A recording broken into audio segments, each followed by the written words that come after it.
পাপ্পু, নিষেধাজ্ঞা তুলে নেওয়া হয়েছে এবং আমরা জানি যে বেনাপোল দিয়ে প্রচুর পরিমাণ পেঁয়াজের ট্রাক আসার কথা। আপনি এখন পর্যন্ত কি দেখছেন, ট্রাক কি এসেছে কিনা এবং ব্যবসায়ীরা কি বলছেন?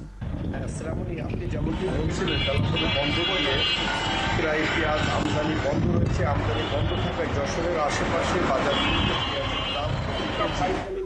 পেঁয়াজের দাম বেড়েছে এবং মঙ্গলবার সকাল থেকে পেঁয়াজের কেজির দাম বেড়ে গেছে প্রায় 20-30 টাকা।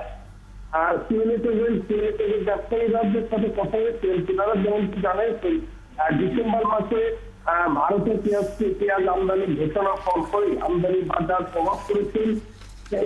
সেই থেকে এখন পর্যন্ত বেনাপোল ইস্তার বন্দর দিয়ে কোনো পেঁয়াজ আমদানি হচ্ছে না এবং দেশে বছরে পেঁয়াজের চাহিদা প্রায় 26 লক্ষ টন, এর মধ্যে ভারতে আমদানি প্রায় 7 লক্ষ টন। তবে আপনাকে আরেকটু বলি, বেনাপোল ইস্তার বন্দর পরিচালক রেজাউল করিম সাহেব আমার সাথে কত জমিতে হয়েছে বেনাপোল ইস্তার বন্দর দিয়ে আগে প্রতিদিন প্রায় 20 থেকে 30 লাখ পেঁয়াজ আমদানি হলেও গত 3 মাসে ধরনের কোনো পেঁয়াজ আমদানি এখনো পর্যন্ত দেখা যায়নি।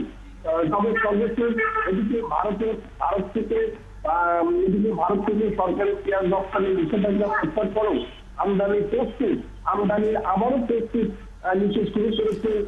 আচ্ছা, আমদানি প্রত্যাশা অনুযায়ী শুরু হবে। আপনি খোঁজ খবর রাখতে থাকুন। আমরা যেতে চাই আমাদের চট্টগ্রাম প্রতিনিধি রাজীব বড়ুয়ার কাছে। রাজীব, প্রথমত পেঁয়াজের একটি বড় পাইকারি বাজার আছে চট্টগ্রামে এবং যেহেতু ভারত পেঁয়াজ নিষেধাজ্ঞা তুলে নিয়েছে রফতানির উপর, যেটি তারপর কি ধরনের মানে দামের তারতম্য কেমন দেখছেন? গত কয়েকদিন ধরে কিন্তু পেঁয়াজের দাম চট্টগ্রামের বাড়তি এবং এর কারণ হিসেবে চট্টগ্রামের ব্যবসায়ীরা বলছেন যে এখানে সরবরাহ বেশ কম। তো যে কারণে আমরা দেখছি যে গত 3 দিন ধরে যে পেঁয়াজ এর আগে বিশেষ করে দেশি পেঁয়াজ 50 টাকা করে বিক্রি হচ্ছে, সেটি কিন্তু আজকে পর্যন্ত 65 টাকা করে আসলে বিক্রি হচ্ছে। তো যেহেতু চট্টগ্রামের সরবরাহ কম, এই কারণে দাম কিছুটা বাড়তি। ব্যবসায়ীরা বলছেন যদি এখানে পেঁয়াজ আসে, বিশেষ করে খাতুনগঞ্জে যদি পেঁয়াজ আসে সেই ক্ষেত্রে হয়তো দাম আরও কমে যাবে। আপনারা তো জানেন যে দীর্ঘদিন ধরে আসলে পেঁয়াজ রপ্তানি বন্ধ থাকার কারণে পেঁয়াজের দাম বেশ চড়া হয়ে গিয়েছিল এবং একসময় প্রায় 200 টাকার উপরেও চলে গিয়েছিল।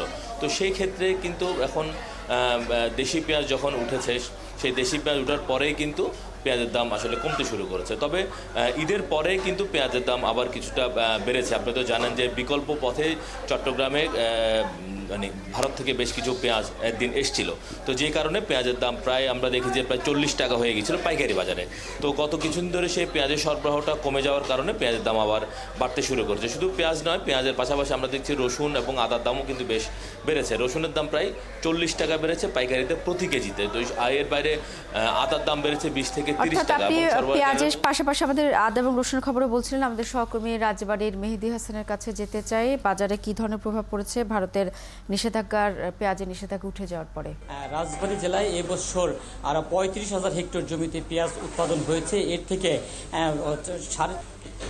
শ্রাবণী সারা দেশের পেঁয়াজ উৎপাদনের 3য় স্থান অধিকারী জেলা রাজবাড়ীতে এই বছর 35,000 হেক্টর জমিতে পেঁয়াজ আবাদ হয়েছে। এর থেকে 4.5 লক্ষ মেট্রিক টন পেঁয়াজ কিন্তু উৎপাদন হয়েছে।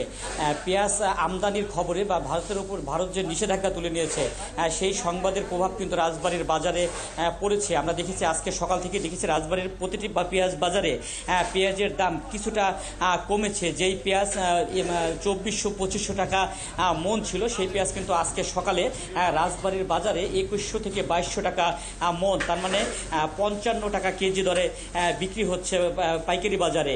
সেটি আবার খুচরা বাজারে গিয়ে আরও 5 টাকা বেড়ে যাচ্ছে। কিন্তু রাজবাড়ীর বাজারে কিন্তু পেঁয়াজের প্রচুর পরিমাণে আমদানি রয়েছে, পেঁয়াজের কিন্তু কোনো ঘাটতি নেই। আমরা আজকে সকাল থেকে শ্রাবণী কৃষকদের সাথে এবং পাইকারি ব্যবসায়ী যারা রয়েছে তাদের সাথে কিন্তু কথা বলেছি। কৃষকরা জানিয়েছেন যে পেঁয়াজের বর্তমান যে বাজার, আর এই বাজারটি যদি এইভাবেই থাকে তাহলে কৃষকরা হয়তোবা লোকসানের সম্মুখীন হবে না, কৃষকরা লোকসানের সম্মুখীন হবেন না এবং এই ভারত থেকে পেঁয়াজ আবার যদি আমদানি করা হয় ক্রেতারাও স্বস্তিতে পেঁয়াজ কিনতে পারবেন। অসংখ্য ধন্যবাদ আমাদের সহকর্মীরা রাজবাড়ী থেকে মেহেদি হাসান, চট্টগ্রাম থেকে রাজীব বড়ুয়া এবং একই সাথে মুসলিমউদ্দিন পাপ্পু বেনাপোল বন্দরের পেঁয়াজ ইস্যুতে যে সবশেষ তথ্য আমাদের জানাচ্ছিলেন।